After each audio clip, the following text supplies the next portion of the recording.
I think that there's a rail system coming. You know what I'm saying? I feel High like speed rail? I just feel like we're going to eventually have, I think it's going to be more magnetic electricity. Maglev. Yeah. So I think that I've had some big fat brains sitting on this podcast, or that I just get to talk to, and like the conversion of hydrogen into ammonia, so you could transport it and reconvert it and use it again. I just don't see that being. Some of that's games, though. Like there's so many games that are getting played across all of these different systems of making something look renewable, or when you really do the overall carbon footprint, it's like, wait a minute, is that really? Can you scale it? Everything has to be, can you scale? 100%. And I don't know if that scales. I think that we're at a point where we're going to use every Band-Aid we can to get through the next 5 to 10 years.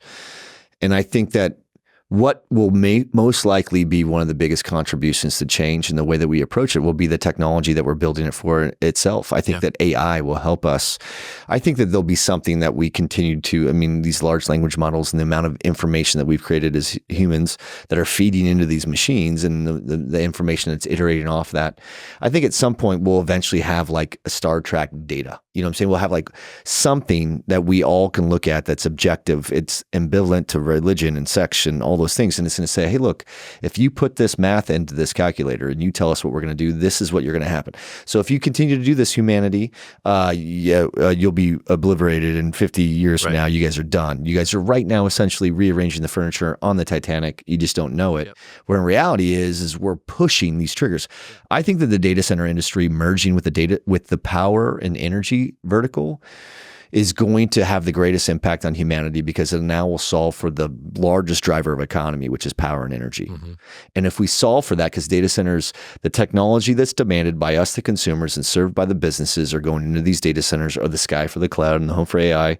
And now we're married to you. And now we're sitting down going, hey, the beauty is it takes my industry and makes it, let's say data center industry, which is a professional, it took 46 years. Technically, it took 46 years before 25% of the U.S. population adopted electricity. Can you believe that? That's a long time. 40 years before the automobile. 35 years before they used the television. 25% of the U.S. population used a television.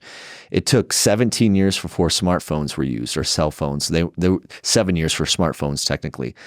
But we know that it took 5 years for Spotify to be 100 million users. It took 4.5 years for, Instagram maybe. And I may have some of these off, but you go down we adopt technology faster, which is a good thing because we could break the bad habits of what we get from that technology adoption faster. But if it was like 9 months for TikTok to reach 100 million. It took 5 days for ChatGPT to reach that. So we're moving towards technology faster. This industry. Yep.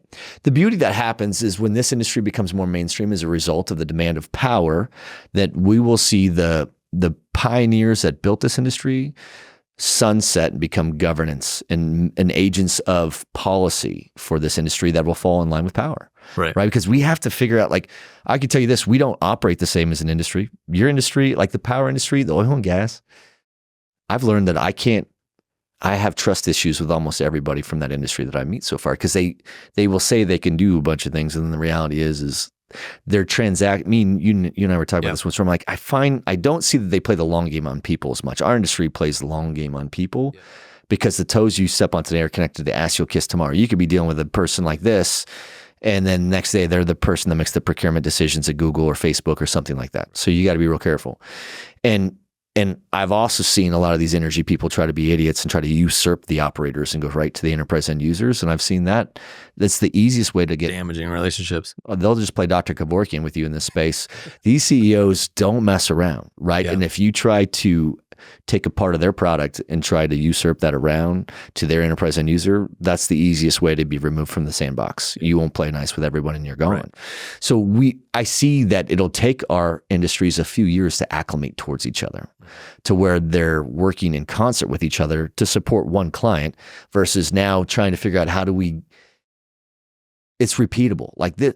I sat down with another CEO. He's like, oh, I've seen all this shit before. All the power is going to go up, and there's all these things. I go, not on the data center side. I could see how you could see that it's not a steady state growth, but we're growing at a double-digit CAGR every year.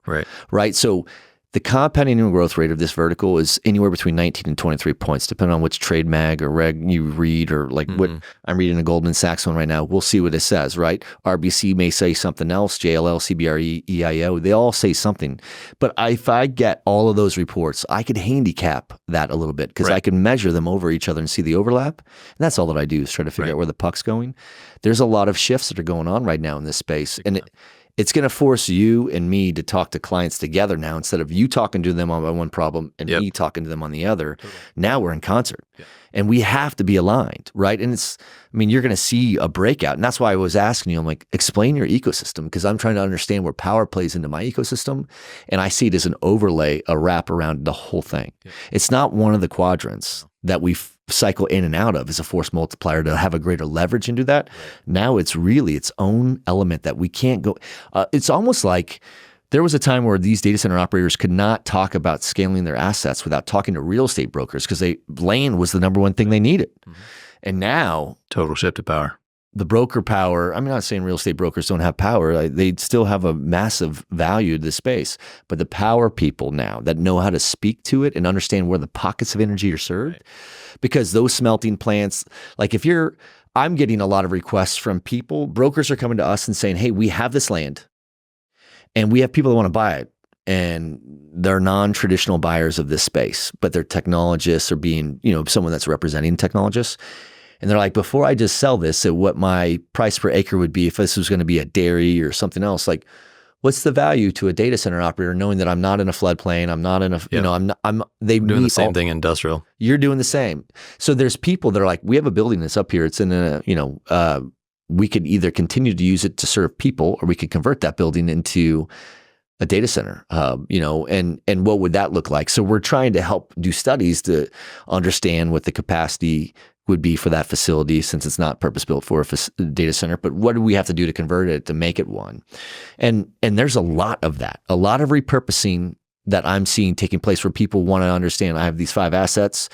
Do any of these 5 qualify for a data center? And if so, which one? And if so, what would it take to convert it into that? Because then that determines the market value of that land, right? Now, we have several industrial portfolios nationally that we're going through right now and looking at every asset. What is it attached to? How much I'm seeing the same thing. So you're getting tasked with the same thing I'm being tasked with, but you're on one side of it and we're playing both ends into the middle. Right. Because I don't know what that building is worth or how does that look. It's got a 4-foot thick slab, but what else does we could tell you? Yeah. Right. And so but to your point, all of that is now repurposed, coming together, and the speed at which people are trying to do it is, can I get it tomorrow? That one of the interesting things too is bridging power is becoming wildly valuable. It's great that this has got 500 megawatts in 2029 or 2030, but does it have 60 megs right now? Or can I get that within the next Is that like a roll-up temporary engine solution that you're talking about, bridging power? We're bringing in line power for, there's a project right now where we're running like 5 miles of power just to get bridging power to a site that'll eventually be 500 megawatts. Do you have a metric in your mind or one that you're willing to share? If I ask,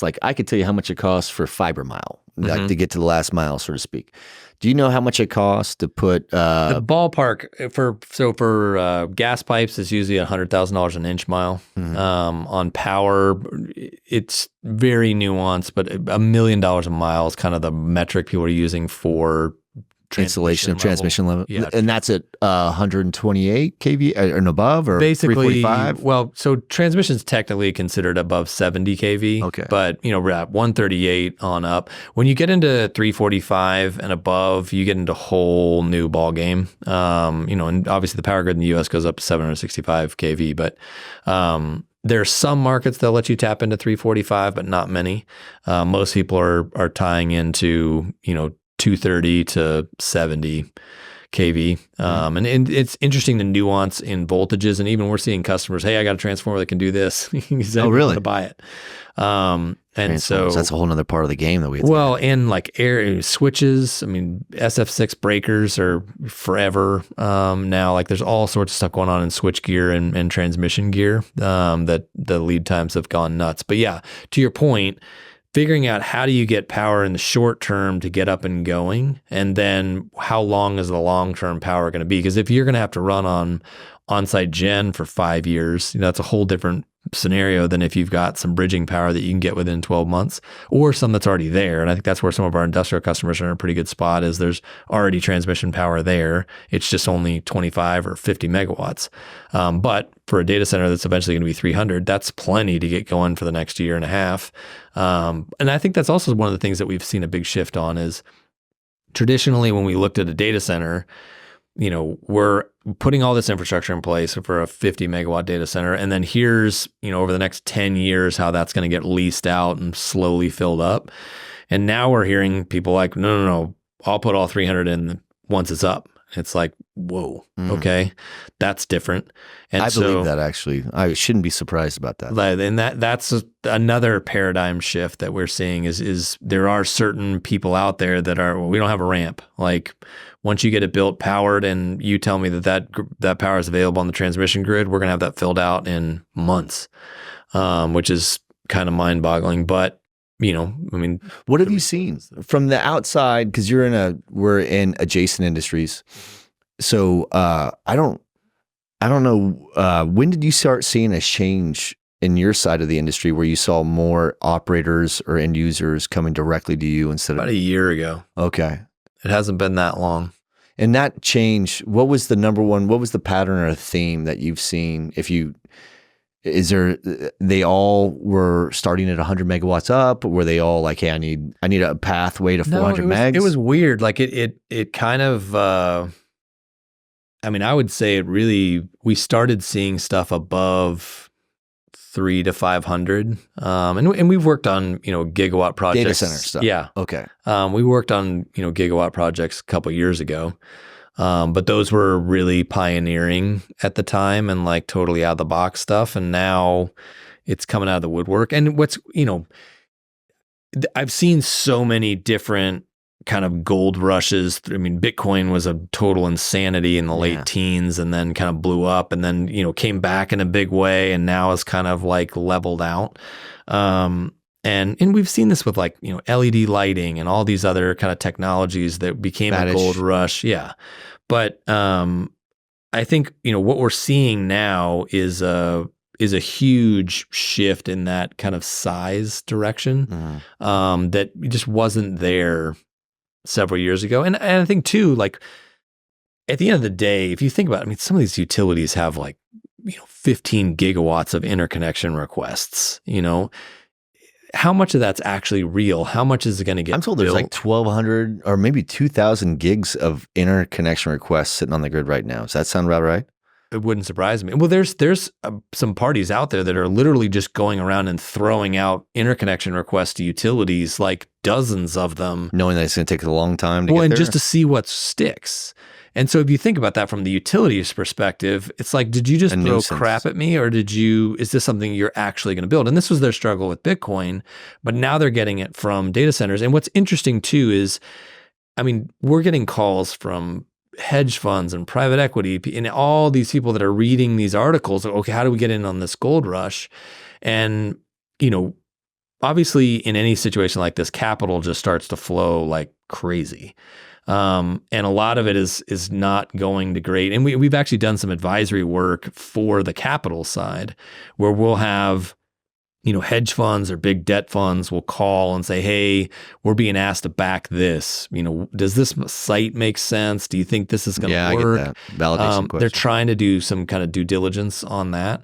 But I think what the interesting thing is going to be too is once all of these projects start to go, do they all get completed, or do you really start to run into timeline? You and I have been in construction, like, do you run out of labor? Do you run out of material? Do you run out of, people that aren't building on-site power? And, the utility thought it was going to be there in 2030, but the power generation that was supposed to get built is 3 years delayed. So now you're not going to get it till 2032, or on the whole server side, the volume of servers that need to be created and all the material and everything that goes into that. And so I think there's a whole nother nuance, and obviously that's not going to play out until 4 or 5 years from now.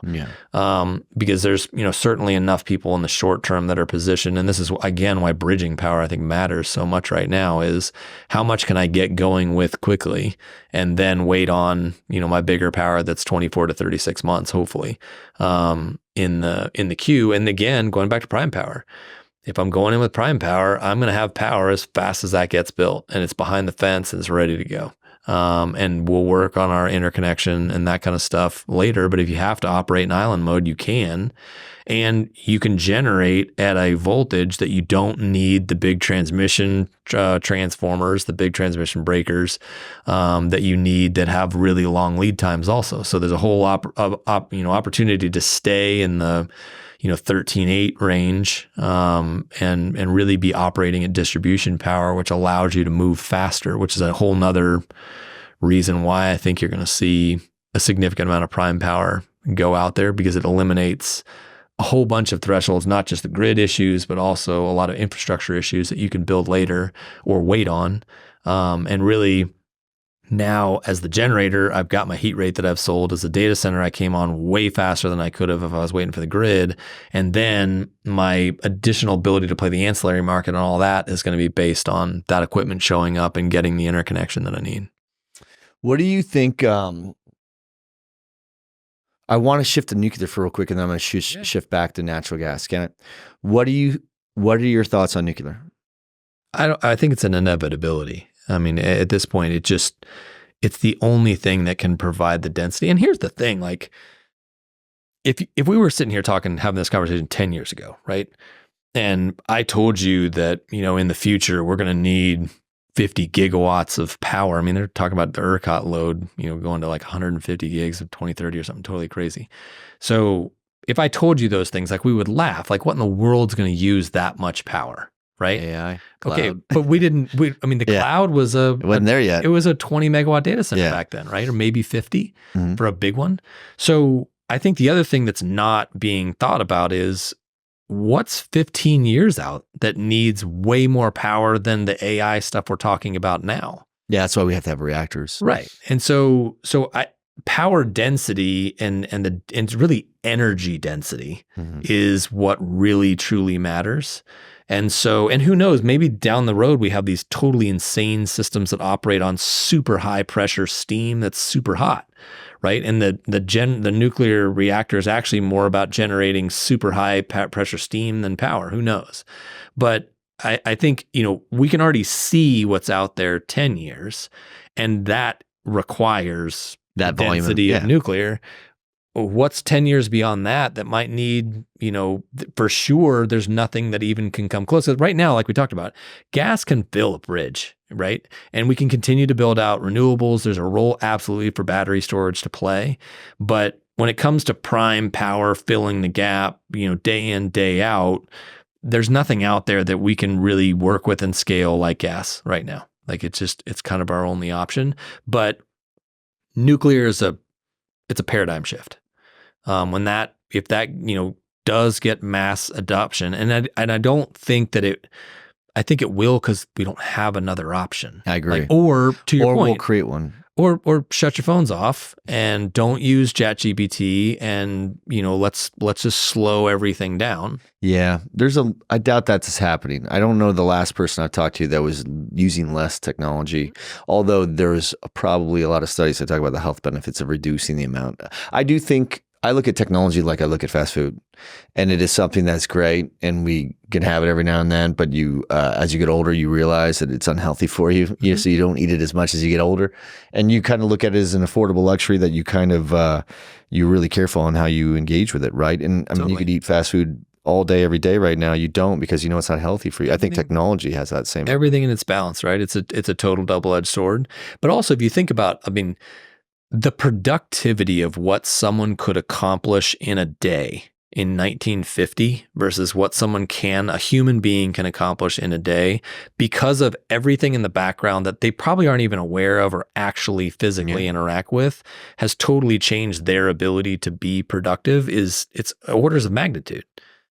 I think the technology that we're going to solve for will also allow us to help discover the new technologies, if it's fission, fusion, hydrogen, whatever. Totally. Right? And they're going to tell us what the right balance of application looks like, because it's going to be able to do the math. It's going to figure it out, and it's going to do a lot of calculations for us. I hope so. I also am aware that there's a lot of people that are waiting for, the AI to take over and bomb us all type of thing. I'm not sure if I'm quite there yet. I obviously see the risks that come with it. But every emerging technology has given us risks. I mean, there were the same arguments that were made when social media was rolled out. People were like, oh my God, people are going to kill themselves because of it or because they're getting bullied. And Yep.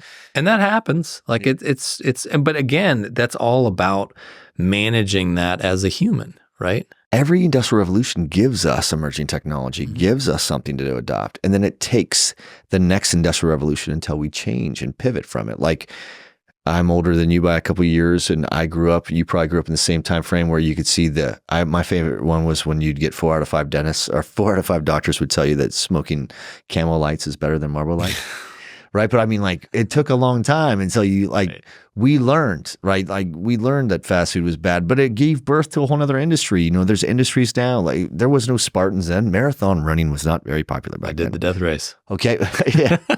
Did you do that race? I did. How long was that race? 24 hours? You didn't know how long it was. I got talked into it by some coworkers. Where is that race? It was up in Vermont. I don't think they run it anymore. It's up in the Northeast, right? Yeah, it was in Vermont. I don't think they run it anymore, but a couple of them didn't show up, and I was by myself at like hour 22 in the woods going. At Vermont too, because they host those ones up where it hurts. Like, yeah.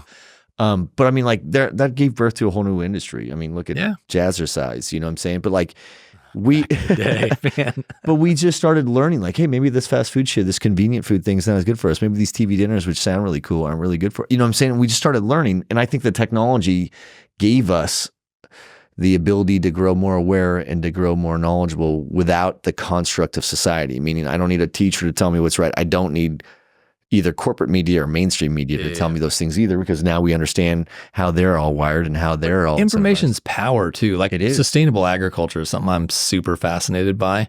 And I was talking to a buddy, his brother, I guess, is really into sustainable agriculture and all this stuff that they're doing with like different animals on the land and the way crops are rotated. I'm all about it. It's awesome.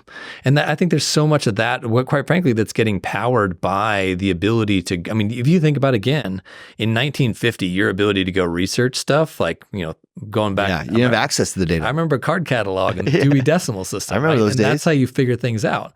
Well, now on this device right here, I can, learn everything that I could only learn in college, 50 years ago. Yeah, I mean, I can't tell you how many things I would just Google on YouTube to try to figure out how to do, whether it was cooking or home repairs. And I'm like, I could do that now. Right. Back in those days, I used to have to call somebody or order out, So the technology, every industrial revolution gives us amazing things. For sure. The unintended consequences that come with that are real. Yeah. I mean, urbanization, population, pollution's a big factor. Yeah. The way that we treat labor, there's a lot of things that we've had to evolve and iterate from. For sure. The soup's not done cooking on us, right? But a lot of these things come from us, right?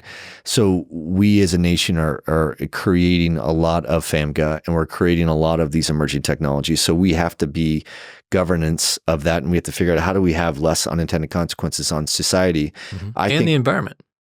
Well, I think that's why data centers are going to be mainstream soon. It's going to go from a kickball sport to bigger than an NFL sport. And I'll tell you why. And that's why I think that we will have celebrities that arrive as pioneers in this industry. And we have them. And they'll go down in the same names as Carnegie and those other people as well, because they will have reinvented a whole new, in my opinion, it's a whole nother utility. But we see it as a commodity. People don't understand what it takes to make that cell phone work every day. They just plug it in and they go, and they're like, I get unlimited access to everything I want on demand, but they don't really realize what goes into that. And it starts with power, right? And it goes through a data center, a lot of data centers. I mean, every time you touch that phone, you're touching 5 different data centers in a day, right? So if not more. So people don't realize that. So the more optics, the more information that we roll out, the more of these conversations to take place. It'll eventually get these operators to realize, like, all right, man, I'm trying, I can't get ahead because I'm just trying to get even, and I need to start planning further out, right? And that planning further out is going to involve these conversations where now, instead of going to the utility and saying, hey, every one of these groups has this pie in the sky thing, now it's filtered and aggregated, and then we have real ones. Now we go back to Department of Energy people, and we're like, this is the real deal. This is what we really need. And if you don't solve for it, then what's that impact on society? Well, we have real-time data on all of that and how it's functioning. I mean, because at the end of the day, all of this is a totally interconnected ecosystem. And that's the biggest problem is people don't, it's, I've lived in the power and gas energy space, renewables, the whole 9 yards for 15 years. I understand inside and out from, power generation and markets, transmission, distribution, all the way down to IO and plants. I spent more time in chicken processing plants and sand mines and injection molding and ports, you name it.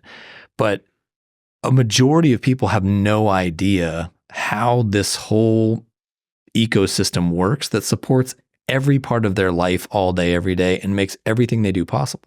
Yeah. And that has to change if we're going to interact better with the environment. That's it. And make all of this work. And that's the biggest challenge is it's easy to say, let's just electrify everything.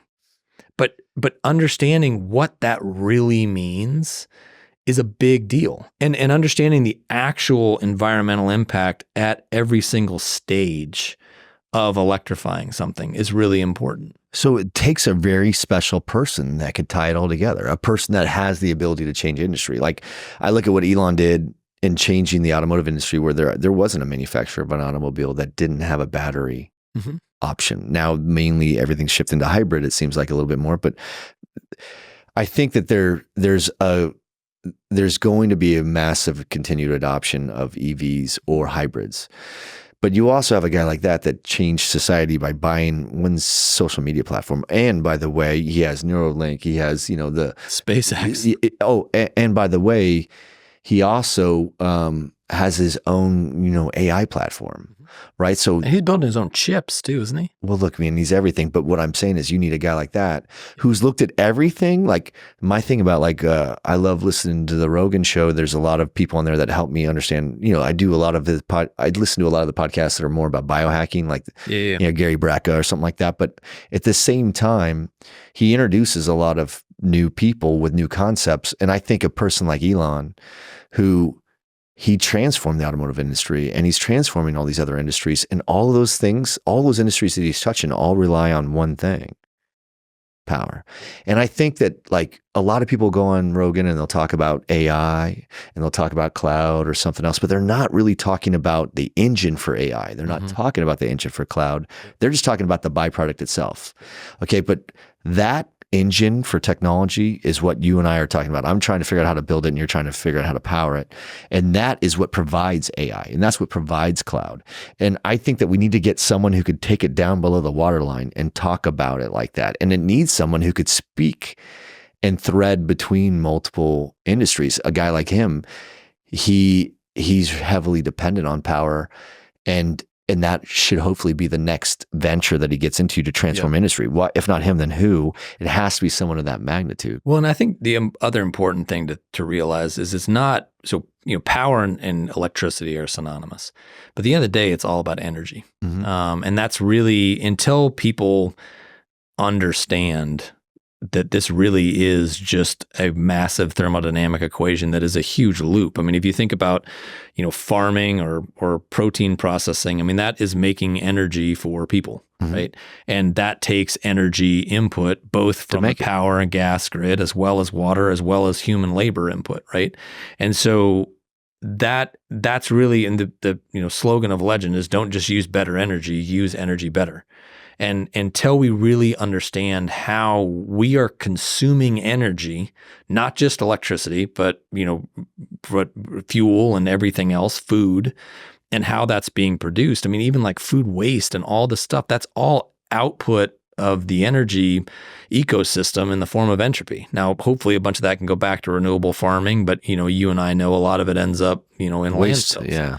And so until we really get our arms around this whole energy ecosystem and get our arms around it in real time, because the reality is, especially most importantly for power, it's not real time, it's instantaneous. I think too, I talk to people and they're like, well, we're not the worst offenders, China or India. And I'm like, but we are the first person to do things typically. Yeah. A lot of it originates here. So we have to practice what we espouse. And we're the only ones we can control. Yeah. Well, there's that, but I think that if we can set it up, the first one through the wall is always the bloodiest on anything you do, but if we could figure out how to lower the carbon footprint while simultaneously applying a higher 100%. Density of power, we as the consumers benefit the greatest. And I think that I've always told people I believe that the data center industry has the ability to change humanity by simply demanding a greater change of power to support the demand of adoption of new technologies, which will change economy and lower the carbon footprint. And that is where you solve, like, you could start using regular straws again instead of the paper ones. You know what I'm saying? Well, and here's the thing too, is like, the reason that the system is the way it is, and the reason there's so much waste, and the reason there's so much unnecessary environmental impact is people don't understand it. Yeah. But they can totally be taught. Like, you remember when cell phones first came out, how many people waited till 7 p.m. for their free nights and weekends to make a call versus just making a call whenever they felt like it, right? True. So if you give that's a price signal.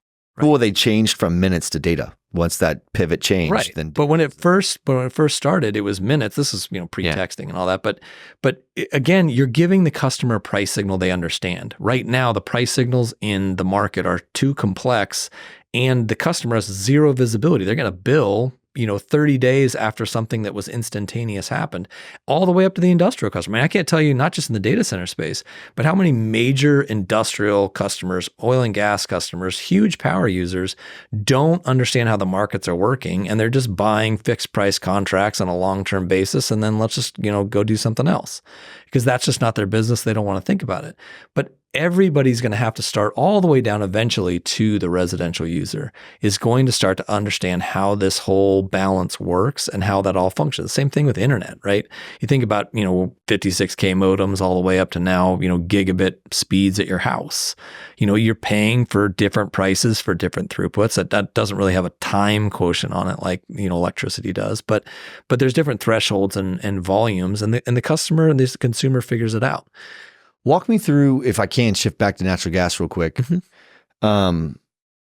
So we, half of my clients are enterprise end users and the other half are the operators. And some of them don't do demand and response, but they're all getting into the game or trying to kick the tires and figure out, like you said, well, you kind of said it though too, right? You were like, hey, look, at some point, if you're a data center provider at a certain volume or velocity that you go trucking at, you're going to have to be an asset to the utility 100%. Provider. So it's at some point, all of these data centers will eventually be a part of the utility. The utility will look at them just like a power plant. Yeah. What is the pros and cons to that? And what is, like, there's a model that exists today for how those companies do it. And they get paid to be on the game, but they get punished if they're not playing the game right? Mm-hmm. So what does that whole construct look like? And if you could explain it, I think that there'll be some people that are listening that probably didn't understand it for the first time. Well, so, I remember, golly, 8-9 years ago, talking to data centers about participating in demand response. And it's like, why would I do that? You have N+1. Like, let's just use the one over there. No. That one's there to not be used so that this one doesn't get used. And so it was just a non-starter. Yeah. And I think you've seen that shift, and Bitcoin has kind of showed them how much money can be made by interacting. Now, obviously, those guys are doing it through curtailment, and, those data centers are freaking tense in some cases. But obviously, there's going to have to be a shift, and again, it's going to go back to prime power or not. If you're prime power, then the plant is going to flex up to participate in the grid. You don't really. I think in the prime power scenario, the grid is going to be the backup. Yeah, and quite frankly, you can configure prime where you just don't ever need the grid. The whole reason you're connected to the grid is to be a net benefit and create another revenue stream, and help. Cover the grid, especially in difficult times. For backup power, it's going to be more challenging. With diesel backup, you obviously have emissions requirements in a whole bunch of areas of whether you can participate or not. But at the end of the day, a 100 megawatt data center can provide a very valuable resource to a community in an outage. Way more reliable sometimes. When they can pull off the grid, and that's 100 megawatts of power, which is boatload of homes that now have energy. So I think there's a participation there on demand response with gas. I think you're going to have to buy firm transport and just pay for it. And then you're going to be buying really expensive power for those generators, but you're going to get it. I mean, if you think about a scenario in which you're going to be curtailed. So it's not that it's cold.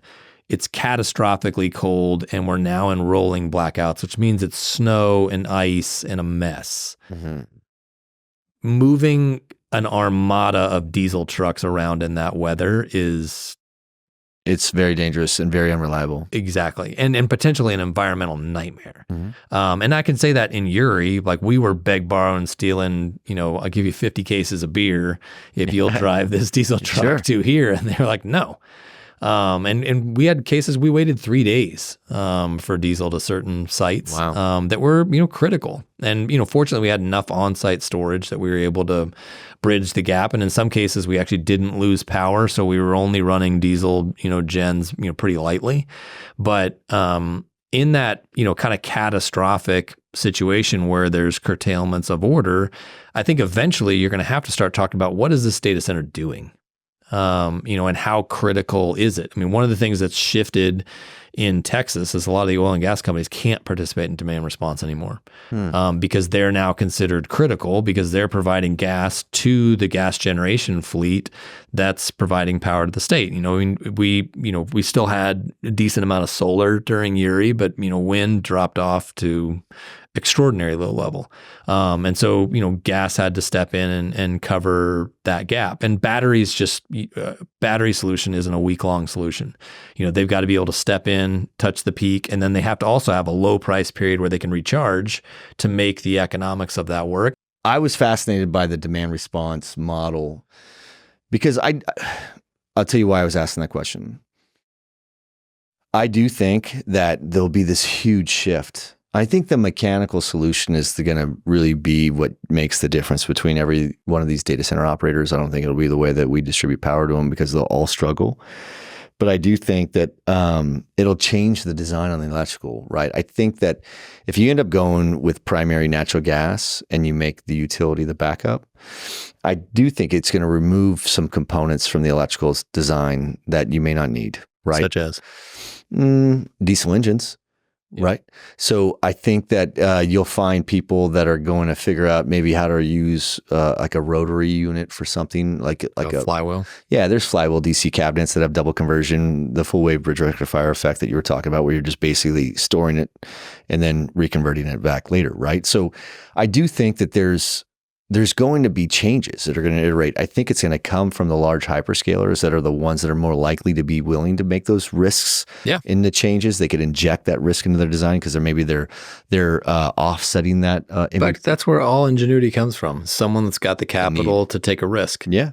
And they have to do it for their own product. Like an operator can't go build this homogenous environment thinking necessity is the mother of invention. Yeah. So they have to do it for their clients. So the clients that make those decisions are the ones that are more likely willing to make those larger payments or pay a higher premium of whatever, because they have a carbon footprint responsibility back to society. Yeah.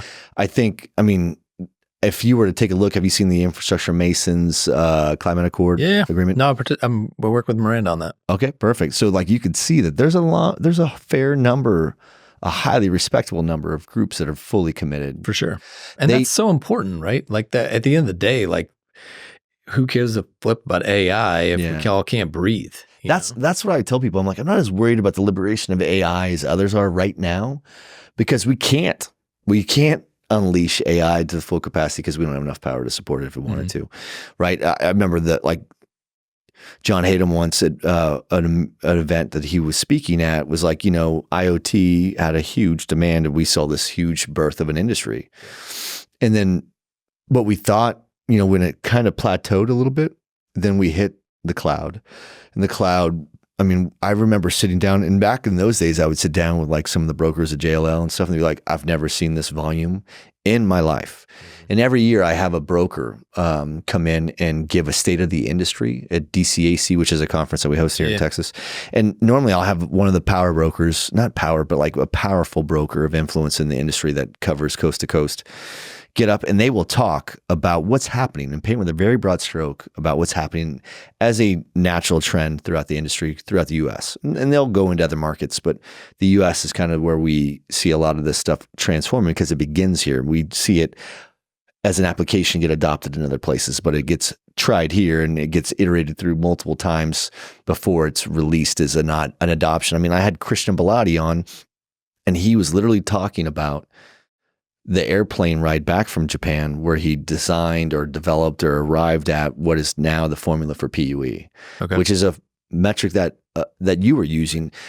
I challenge people to find someone in the industry that's had I'm not saying that there is people that have had a greater or more profound impact on the way that we utilize energy in a data center than Christian, but the PUE certainly made it a very easy factor for all of us. I bet you that reduced the waste of power and energy by 30 to 40%. Well, it goes back to you don't know what you don't know. We had an EV plant that we put our system in 3 months ago.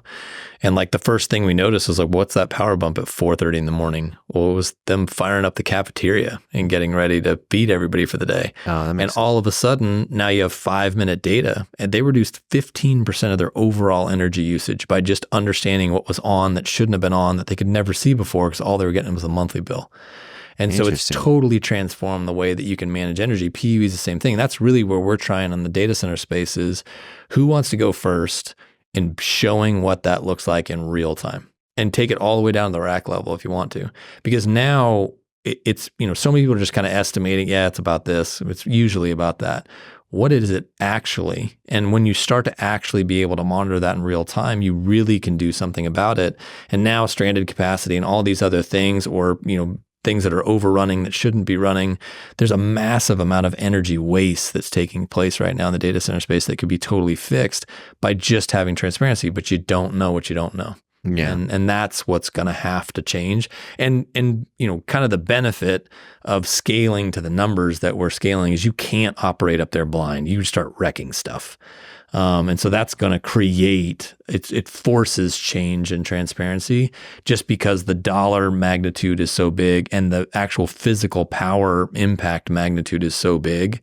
You just can't operate up there the same way we're operating down here. It just doesn't work. And you already see that with industrials, right? There's so many industrials that are much more sophisticated than data center operators and kind of what we would consider middle commercial right now. Yeah. Because they have to.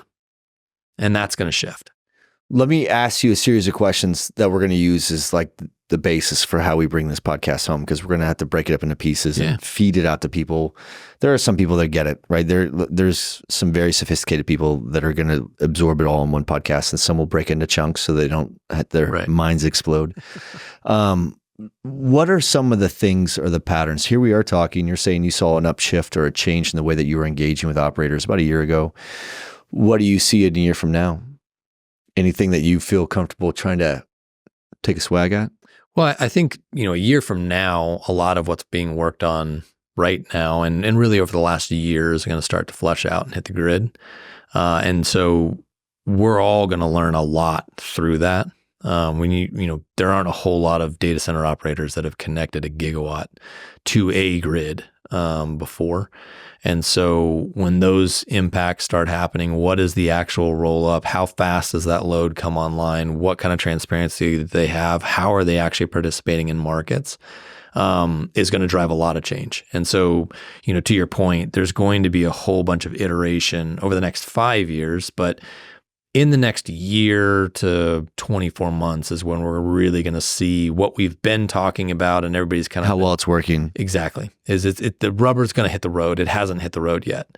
We're still in this mad dash to try to get the tire down. Yeah. And so I think a year from now, we're going to really start to see a lot of people are going to learn things they didn't know. And you're also probably going to see somewhat of a bifurcation from the people that understand what they're doing and the people that don't. We're seeing that now. There's a lot of people coming into the space that know a lot about energy and power. Mm-hmm. And they know that there's a lot of demand for what they have on the data center side. And they're trying to figure out not how to penetrate the market, but how to plug in and participate. Yeah. And it's tough, man. It's a tough industry, right? I mean, sure, your industry's probably tough too. You don't just walk into it and just start rolling into everybody. You kind of have to know how to go along before you get along, so to speak, So I do think that in the next year or so, I expect this, like how about this? I expect to have you speaking at DCAC this year, even if it's just a fireside chat with you and a private equity guy or, something. But we need to talk about the changes that are coming that that people have to begin preparing for now, right? Because there's other companies, management teams that are sitting around going, okay, we iterated, we arrived at a point where we have what we need for what the market is demanding today.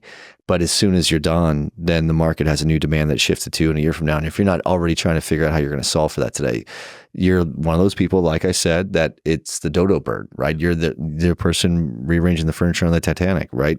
We have to figure out, I think that there's a pivot that's going to come off of natural gas eventually. I don't think it's going to be for 5 to 7 years. I think it'll take 2 to 3 years in the gold rush before it really becomes something that is a standard, meaning like people know how to engage with it, we know how to deliver it, and we know how reliable it is. And by right around then within a couple of years, we'll be able to load mass up this industry with more compute demand. Yeah. And then at that point, we're going to be like, we tap. Like, unless you have something else that's coming. And you see, like, Amazon made a purchase for a reactor, right? Yeah, in Pennsylvania. Talent. Yeah, talent. Mm-hmm. So that may become, I'm not going to say more prevalent, but you'll see it more, I think. Well, that's just going to take time. I think the other thing that's important to realize, too, is the configuration of how you do gas is going to be a big deal, right? I mean, a majority of plants that are at the scale that we're talking about are really large units that go down for maintenance. They're all turbines. And I think the configuration and how this actually gets set up is going to be very different and operating in ways that people haven't before.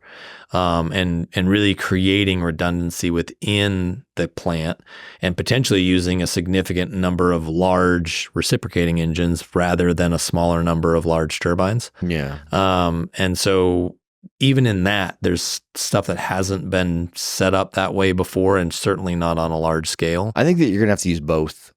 Because I know that people want the recips, but the turbines are bigger. And I mean, think about it. You want 400 megawatts of natural gas engines.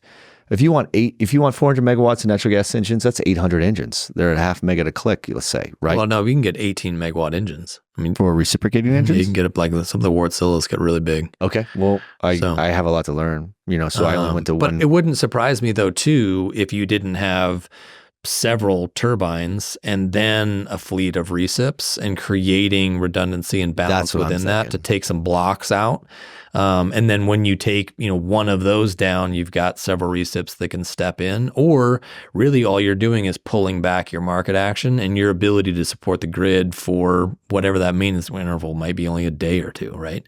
So there's a whole bunch of ways you're going to have to build. I guess my point is you can't build a traditional power plant because those have significant maintenance windows, which doesn't matter because they're part of a massive fleet across the whole grid. But when you are the one selling the heat rate, to this data center, that totally changes the game in how you want to set that up.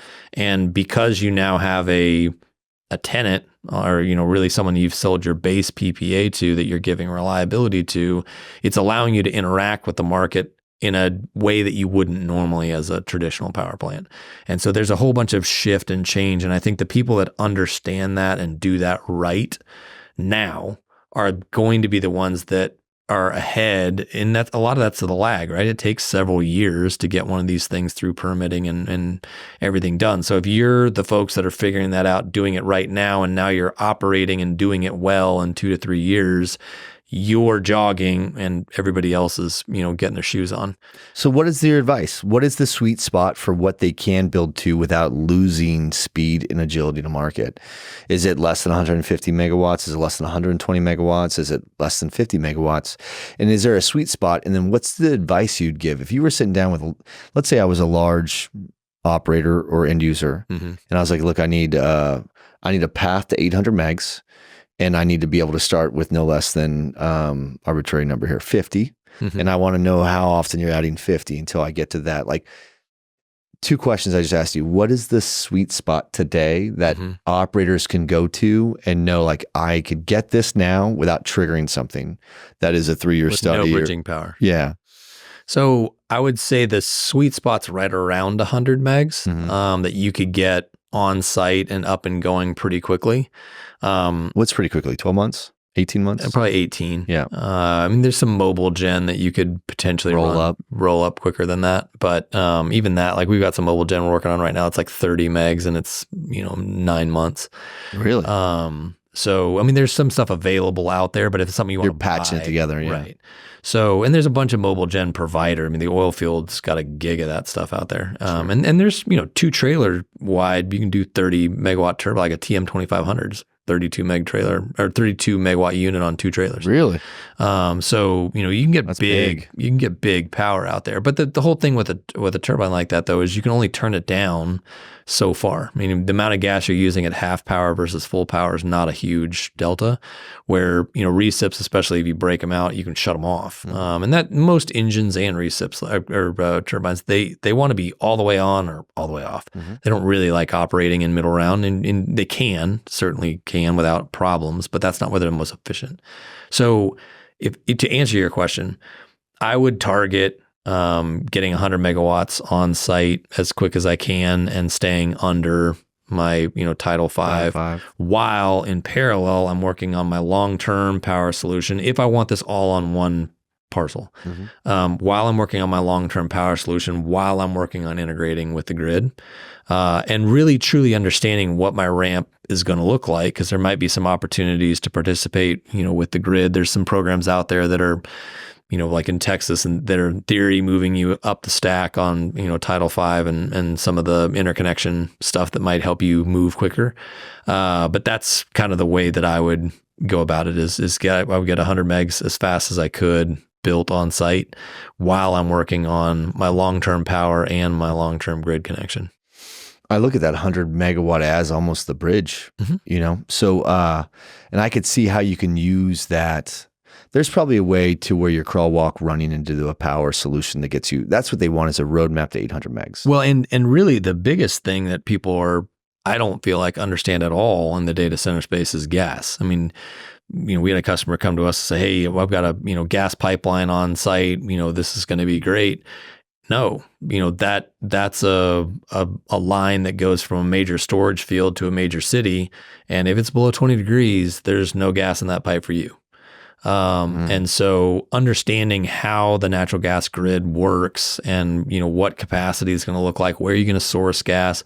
I mean, we have a project we're working on in the Midwest where, a majority of the year, 90% of the time, I'm moving gas on, a pipeline that is coming up from the southeast up to this facility. There's a certain time of year where I'm going to move gas all the way around and bring it back from the north. Because that's where the firm capacity is going to be available. So that's the other thing that you're going to look at. I mean, I remember the Stingray pipe that goes from, basically Alabama over to Tampa. I mean, that pipeline had a boatload of capacity on it if you wanted to be interruptible. You couldn't buy firm. And it was because the utilities in Florida owned all the firm, because when they needed it, They want headline privileges, yeah. And so, you could tap into that pipe and run gas, 98%, maybe not 100% of the time, some years uninterruptible, but you couldn't buy firm. It's all gone. And so that's the other thing that's going to be, really critical in the prime power and especially in the backup power side, is to understand how those dynamics work and what is it going to take to get gas to a site, if that's what you're going to use either for prime power or backup. And the reality too is, with prime power, I mean, you can build a lot of pipe a long way, to, just because of the volume of gas that you're going to be using. And so this has been really interesting, because it's not going to be like some of these podcasts are entertaining and some are educational and some are meant to inspire, right? And this one is a little bit of all of it. I think there's going to be a couple different groups that find value in this. And for some, this may be too general, right? And some of them already got to this level and they're at another level. And you have the ability to get at that altitude and airspeed with them too. So I do want, and this hopefully isn't the last podcast we do to talk about this. I have multiple podcasts in this series about power, and I brought on, our power. I brought on Enchanted. I'll probably have Olaf, the CEO of what is it, Onio John-Bacher? Is that what it's called? John-Bacher is just what it's referred to, right? Nathan? No, Olaf. Is that Olaf? Yeah. Yeah, but is it just referred to as John-Bacher? It's Jen-Bacher. Jen-Bacher. Okay, and the whole Onio part. They're the main distributor in the U.S. Got it.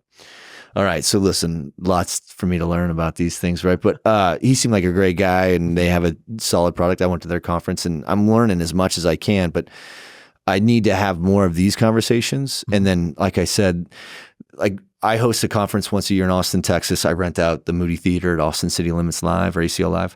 And it's 2 days of content this year. It's the first year I've done 2 days of content. And 1 day is just really heavily dedicated to the ecosystem.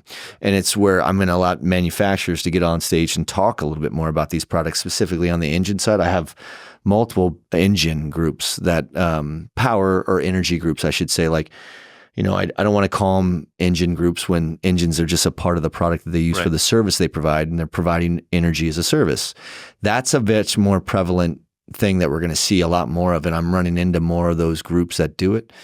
But I also, DCAC this year will have 3 topics of focus. One is obviously going to be on the dynamics that are shifting in the industry as a whole as a byproduct of the surge of AI and the adoption of cloud.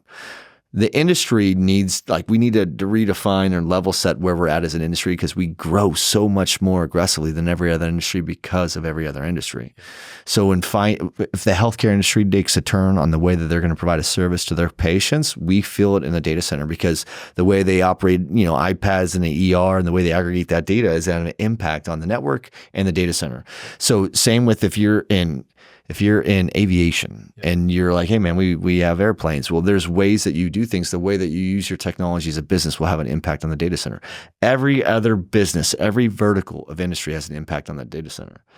This conference will be 1/3 is going to be on the industry itself. And typically you go to a data center conference and it's 100% the industry. 50% is based on the ecosystem, or 75% would be based on the vendors of the ecosystem talking about what they have to offer. For us, 1/3 will be just on the industry, but it'll be operators and end users talking about the trials and tribulations they have with the challenges that come with growing and scaling their business. But 1/3 of it will be solely focused only on energy, right? And energy crawling, walking, and running to an ultimate solution that could be 10 years out. We're in the 5th industrial revolution. Every industrial revolution has given us some element of power. It'll be exciting to see what we land at in terms of what the power shift will be in this. But I have a feeling whatever it is, it'll shift economy. For sure. The other 1/3 is on really human behavior and leadership development. I have a guy that's going to come in. He hosts the Men's Journal Everyday Warrior podcast right now, and he's a very famous celebrity within the military community. Okay. Force. He was a recon sniper Marine before, a Navy SEAL, and he's going to come on. Last year I had a guy named Dakota Meyer won the Medal of Honor, or a recipient of the Medal of Honor, I should say, Marine, that talked about, you know, what you learn from the worst day of your life. But this guy, he just is an expert at developing better human, traits, and that's what makes great teams, right? And you build strong teams, and then with that you have strong leaders, and then with that you have strong output and productivity. So 1/3 will be data center, 1/3 power and energy, and 1/3 on humans, right? So I hope that this year you could come. Yeah, I'd love to. Yeah, and you and I between now and then are going to figure out what's the right format. We're really running. Like I've changed the format for this conference every year, and we haven't really, it's Goldilocks, too hot, too cold. We haven't found just right yet, but it's more evolving towards like a TED Talk type, where you go out there and you have, this is what the problem is, right? Mm-hmm. And then you talk about, the problem, and then part 3 is you close with what the solution is, and then you get everyone to try to buy in on a movement, right? And this year, you may be coming on and you may be just dropping the mic for 20 minutes on your own and giving a TED Talk type presentation. There may be scenarios in which I have fireside chats or something like that as well. But really, I'd want to get as much content laser focused on the data center industry, the power, and the human development of leaders. And that's awesome.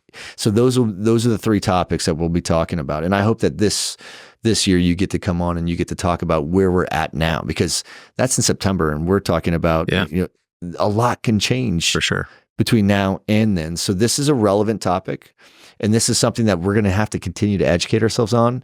And I'm going to need you and people like that flow within your ecosystem and or in the orbit of that part of the industry, which is, again, I run into your side of the industry a lot because it's an adjacent industry, but it's not directly in line with me. The client whoever the client is, they manage you in parallel to us. Now you and I have to give the client the best solution we can. And to do that, we have to marry ourselves together in some of these conversations. Do you see that coming? 100%. I think that's how the industry will continue to iterate and evolve. And hopefully we could get more of your platform. But for people to understand you a little bit more, you came from the Pacific Northwest, like in Oregon, you said, right? Yep. Are you a hunter and a fisherman and all that stuff? Like that's the deal. I grew up fishing a lot. Hunting was kind of, it's all stalking. Okay. So if your dad wasn't like into elk hunting, you didn't. So coming to the South, big deal. Like the whole having hunting property, even lake houses wasn't really a thing. The lakes were up in national forest. You put the boat in, you could see your feet at 5 feet deep and ski and come back. And the worst thing you were worried about was trout. Yeah. And then go to the South and people have lake houses and places where there's freaking alligators. Oh, can you believe that? Stuff. No thanks. I'm out. Hard pass. No kidding. But yeah, so that was kind of something I definitely got more into coming to the South. But I grew up fly fishing a lot. So Tough. Love that. Skiing. I was a whitewater rafting guide. Were you really? Yeah. So I was outdoors. You live in Houston now? Yeah. Well, primarily. I really live on United Airlines. Yeah. Take a number.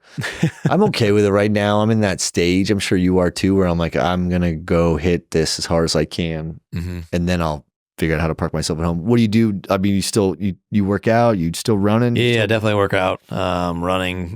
Been getting more kind of into the kind of calisthenics body weight stuff because you can do it in a hotel room. Yeah, I do the same. Especially when I'm on the road. Jump rope. I have like those resistance bands. I've learned that I just do a lot more stretching and meditation when I'm on the road. Unless I get in the hotel gym at the right time. But like when we were in Miami, I went in we were probably at a different hotel, but I went into that gym to use it. And it's a huge gym. It was more packed than a Gold's Gym on a peak hour. I was like, and that was in the morning. I was like, yeah, I'm going to have to figure this out. But yeah, no, I went running this morning. You're in Austin? Yeah, here in Austin. Where do you go? In Town Lake?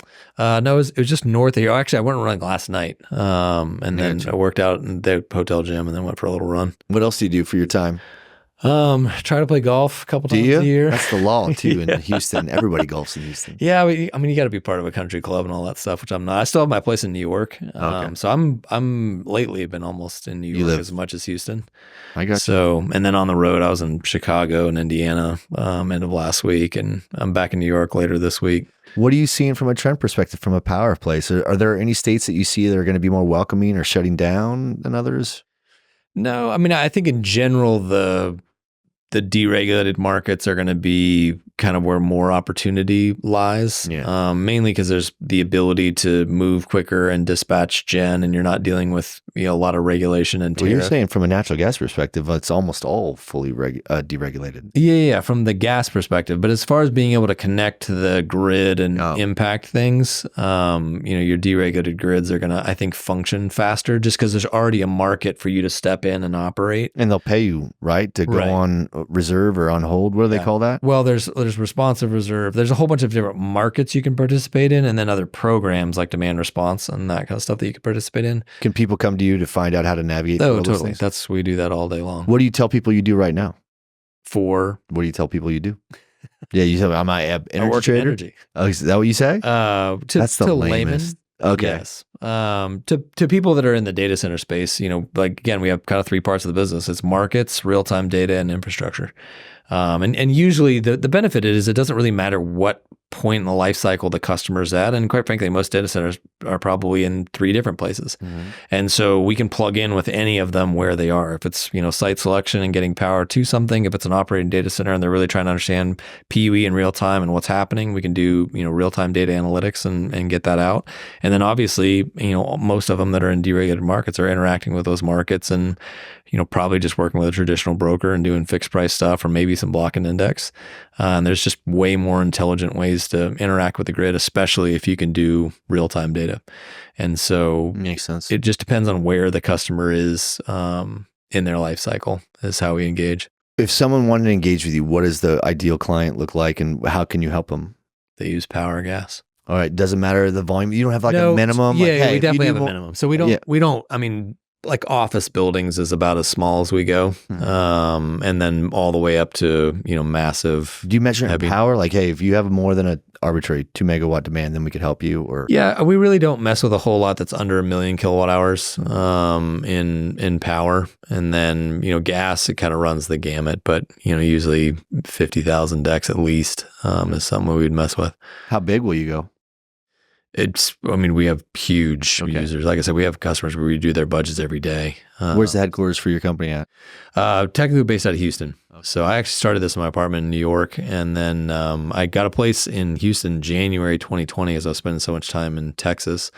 And man, I did the back and forth for like 5 weeks, and then the whole world changed. And so, where did you lay up during COVID? I laid up in Houston I traveled 100,000 miles in 2020. During COVID, I traveled quite a bit too. I had guys that were getting on planes. They're like, I'm the only guy on the plane. Yeah, literally. I can't tell you how many planes I was on with less than 10 people. The airport was empty. Loved it. It was awesome. You're taking off, and all these planes are parked on the taxiway along the. I loved it, man. Yeah, I loved it. It was easy. It was super easy. But nothing was open. You definitely had to kind of bring whatever you were going to eat in your bag. Yeah. But it was. I definitely remember the kind of switch back to, oh gosh, the airport's now you're around full people again. Yeah, it's crazy. God, I love those days. Yeah, I was moving around so freely you could almost count on it. Yeah, you were shaving time. Didn't have to get to the airport very early. 5 minutes. Yeah, it was almost boarding like in 5 minutes. I just parked. Yep. Those days are over. So you spend a lot of your time in New York then still? Decent amount. And then obviously, sites, going out to seeing customer sites and that kind of stuff. But even primarily between Houston and New York. That's awesome, man. So, well, what haven't I unpackaged for you? Or is there anything else that you feel like you should share with people that I haven't had the chance? I think it's good. This is the stuff that I love talking about. It's exciting. The fun part about being in energy is it's literally behind everything. And so I don't think people understand that. They don't. I think the more we have these conversations, the more people could understand how it impacts them. And then if they're really smart and they're professional about what they do, they're going to figure out how they could leverage or buy into the program to find more than their fair share of the opportunity. Well, and the benefit too is it's how do you become a net benefit? And that's to everything. It's not just, financially, but how do you lower the environmental impact and produce the same amount of product? And that's kind of really the lifeblood of what Legend is about, is how do you do what you do more efficiently so that you can be sustainable in every sense of the word, not just environmentally, but financially, continue to grow, employ more people, and, utilize AI and all these other technologies that are coming, but really understand how all those things are interacting and get smarter. And it's been really cool to watch that customer journey for a lot of our customers, going from, just working with a traditional broker that's, slinging power and probably used to sell telecom or whatever before that, to really understanding how they're using energy and how that lines up with the market, how to do that more efficiently, and then how to reduce energy within their process and produce the same amount of product. And now your environmental impact lower, your cost is lower, and now you're really able to scale and grow. And so that's the fun part of our job, and getting to see it across every industry, not just data centers. And the cool part, to your point, is at the end of the day, what's driving data center growth is all these other industries. And so it's all connected. It's all awesome. Yeah, we're not like growing on our own. We're growing on consumers, businesses, and every other industry's business that it is really growing because of consumers as well. So 100%. Like, I just see this as, you and I will have to have a lot more of these conversations, right? Yeah. Because there's going to be people that are going to come out of this. Like, in fact, if people wanted to reach you after this, how do they get a hold of you? Email, phone call. Well, what we'll do is I'll make sure that our team has, like, if they're watching it on Spotify or on YouTube, they'll see the names of your handles and all that stuff. But what's your email address if someone wanted to reach out to you? dcrosby@legendea.com. EA. All right, cool. So, and I assume that there will be people that are listening. I would imagine you will be contacted by somebody that says, hey, can I scratch the paint on this? And I have to imagine that that's something that you should probably prepare yourself for on a larger scale, because there's a lot. Like, I'm learning right now about your side of the industry. Like, I spent all that time at the Janbacher conference, and I enjoyed that, learning about that. But there's a lot of other manufacturers out there that I'm going to go spend a little bit of time with. And there's, like, we were invited by a very great group of people that we both like.